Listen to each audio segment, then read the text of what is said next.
Hello दोस्तों, कैसे हैं।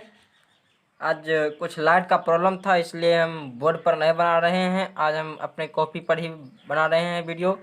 और उससे आगे पॉइंट अब हम बोले थे कि अब अगला पॉइंट हम पढ़ेंगे, ऑक्सीकरण एवं अवकरण क्या है नहीं है इसके बारे में जानेंगे। ऑक्सीकरण और अवकरण जो है आपको 12th तक ये नज़रिया आपको देखने को मिल सकता है। तो ऑक्सीकरण अभिक्रिया क्या है?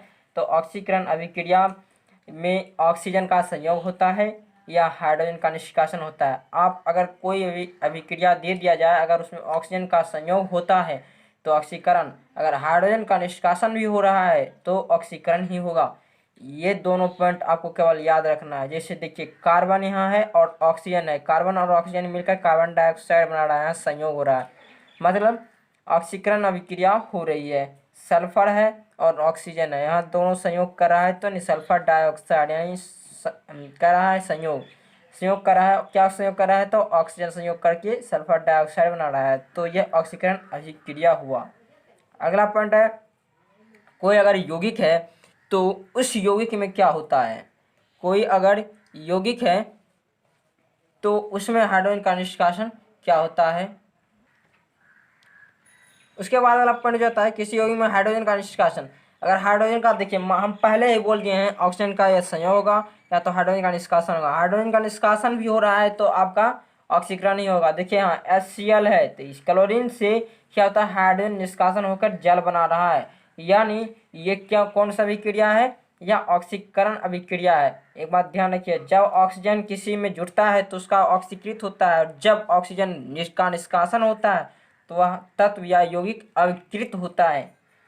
और अगला पॉइंट है, यहाँ पर देखिए हाइड्रोक्लोरिक अम्ल से जो है हाइड्रोजन का निष्कासन हो रहा है, मतलब ऑक्सीकरण अभिक्रियाएं हो रही है।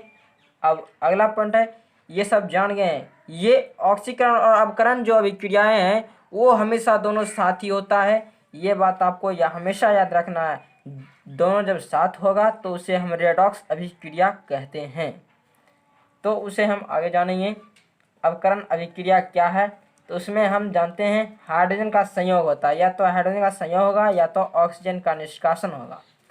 इस दोनों पॉइंट में अगर एक ही पॉइंट मिल जाता है तो उसे हम अवकरण अभिक्रियाएं कहेंगे।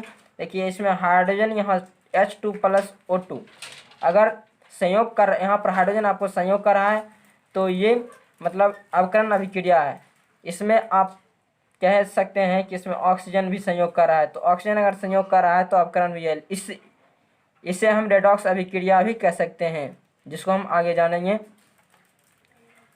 अब H2+Cl2 ये जो है इसमें हाइड्रोजन संयोग कर रहा है, हाइड्रोक्लोरिक अम्ल बना रहा है, तो यह भी एक अवकरण अभिक्रियाएं हैं। ठीक है, तब कोई यौगिक से अगर ऑक्सीजन का निष्कासन हुआ, जिस तरह से हम हाइड्रोजन का निष्कासन के बारे में जाने थे उस तरह से अगर कोई ऑक्सीजन का निष्कासन होता है तो वह भी अवकरण अभिक्रिया है। जैसे देखिए कॉपर ऑक्साइड से देखिए ऑक्सीजन निकलकर यहाँ केवल कॉपर बना रहा है और जल बना लेता है, तो इसमें क्या होता है, निष्कासन हो रहा है। लेकिन अगर गौर से इसमें देखें तो इसमें आपको रेडॉक्स अभिक्रिया भी मिल रहा है, क्योंकि यहाँ देखिए ये निष्कासन हो रहा है नहीं, अवकरण हो रहा है, अवकरण अभिक्रिया है। और हाइड्रोजन जो है इधर आकर संयोग कर रहा है, हाइड्रोजन संयोग कर रहा है, ऑक्सीजन का निष्कासन हो रहा है, मतलब ऑक्सीकरण और अवकरण दोनों है, मतलब रेडॉक्स अभिक्रिया कह सकते हैं।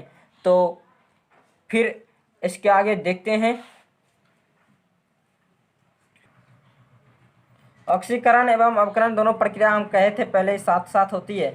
देखिए जैसे कॉपर ऑक्साइड और हाइड्रोजन जो है ताप की उपस्थिति में जब अभिक्रिया करता है तो कॉपर और जल बनाता है, कॉपर अलग हो जाता है। ऑक्सीजन का क्या होता है, निष्कासन हो जाता है, कॉपर ऑक्साइड से ऑक्सीजन निष्कासन होकर जल में जुड़ जाता है, यानी हाइड्रोजन और जल ऑक्सीजन मिलकर जल बना देता है। और यहाँ देखिए हाइड्रोजन संयोग कर लेता है ऑक्सीजन से, जिससे यह ऑक्सीकरण हो जाता है। ऑक्सीजन यहाँ पर अवकरण और ऑक्सीकरण दोनों हो रही है, इसलिए इसे हम रेडॉक्स अभिक्रिया कह सकते हैं। फिर एक और एग्जांपल है H2S में देखिए हाइड्रोजन जो है यहाँ से क्या हो रहा है, हाइड्रोजन का निष्कासन हो रहा है। जब हाइड्रोजन का निष्कासन होता है तो क्या होता है, इसका ऑक्सीकरण होता है, तो ऑक्सीकरण हो रहा है। और क्लोरीन देखिए ये हाइड्रोजन में जाके क्लोरीन जो है हाइड्रोजन से जुड़ रहा है, मतलब यहाँ अवकरण अभिक्रियाएं हो रही है। हाइड्रोजन का निष्कासन हो रहा, हाइड्रोजन का निष्कासन हुआ और हाइड्रोजन का एक तरफ से संयोग हुआ। हाइड्रोजन का निष्कासन में ऑक्सीकरण होता है और संयोग में अवकरण होता है, ऑक्सीकरण, और इसी को हम रेडॉक्स कहेंगे, रेडॉक्स रिएक्शन कहते हैं। आगे जानते हैं ऑक्सीकारक एवं अवकारक। ऑक्सीकारक जिसका अगर कोई भी अभिक्रिया अवकरण अभिक्रिया होता है तो उसे ऑक्सीकारक कहते हैं। विपरीत होता है, अगर अवकरण होता है तो ऑक्सीकारक, अगर ऑक्सीकरण होता है तो अवकारक कहते हैं। ठीक है, ये बात ध्यान रखना, अवकरण होता है तो ऑक्सीकारक और ऑक्सीकरण होता है तो अवकारक। ठीक है, कुछ एग्जाम्पल इस प्रकार से हैं। इसमें देखिए हाइड्रोजन का संयोग भी हो रहा है, ऑक्सीजन का भी संयोग हो रहा है, मतलब रेडॉक्स अभिक्रिया है। यहाँ पर देखिए हाइड्रोजन का ऑक्सीकृत हो रहा है। ठीक है, यहाँ पर हाइड्रोजन ऑक्सीकृत हो रहा है। यहाँ देखिए ZnO plus carbon, ZnO plus carbon, Zn plus CO। इसमें देखिए जिंक जो है, जिंक से ऑक्सीजन निकल रहा है, मतलब ये अवकृत हो रहा है, जिंक अवकृत हो रहा है और कार्बन ऑक्सीकृत हो रहा है। और लेड देखिए ये सीसा का जो Pb होता है संक्षेपण, इसके इसे देखिए ये अवकृत हो जाता है। ठीक है, और कार्बन डाइऑक्साइड जो होता है, कार्बन जो है वो ऑक्सीकृत हो रहा है, मतलब जिसके साथ ऑक्सीजन रहे मिल जाएगा तो वह ऑक्सीकृत, और जिसमें ऑक्सीजन मौजूद नहीं रहेगा तो उसे अवकृत कहेंगे। आज इतना ही, फिर अगले क्लास में मिलेंगे। अभी तक आप लोगों ने दीपांजलि क्लास को सब्सक्राइब नहीं किए तो सब्सक्राइब कर लीजिए।